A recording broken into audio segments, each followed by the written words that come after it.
Hey, it's Tucker Carlson. You often hear people say the news is full of lies, but most of the time that's not exactly right. Much of what you see on television or read the New York Times is in fact true in the literal sense. It could pass one of the media's own fact checks. Lawyers would be willing to sign off on it. In fact, they may have. But that doesn't make it true. It's not true. At the most basic level, the news you consume is a lie of the stealthiest and most insidious kind. Facts have been withheld on purpose, along with proportion and perspective. You are being manipulated. How does that work? Let's see. If I tell you that a man has been unjustly arrested for armed robbery, that is not, strictly speaking, a lie. He may have been framed. At this point, there's been no trial, so no one can really say. But if I don't mention the fact that the same man has been arrested for the same crime 6 times before, am I really informing you? No, I'm not. I'm misleading you. And that's what the news media are doing in every story that matters, every day of the week, every week of the year. What's it like to work in a system like that?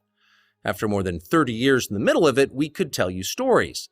The best you can hope for in the news business at this point is the freedom to tell the fullest truth that you can. But there are always limits. And you know that if you bump up against those limits often enough, you will be fired for it. That's not a guess, it's guaranteed. Every person who works in English language media understands that. The rule of what you can't say defines everything. It's filthy, really, and it's utterly corrupting.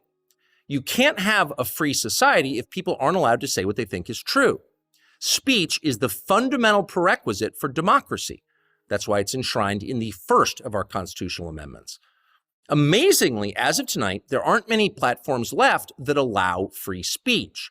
The last big one remaining in the world, the only one, is Twitter, where we are now. Twitter has long served as the place where our national conversation incubates and develops. Twitter is not a partisan site. Everybody's allowed here, and we think that's a good thing.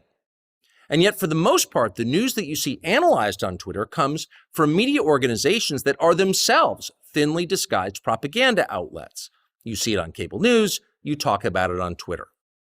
The result may feel like a debate, but actually the gatekeepers are still in charge.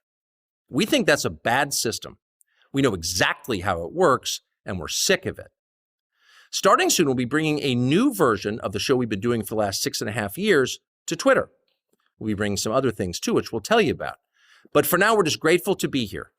Free speech is the main right that you have. Without it, you have no others. See you soon.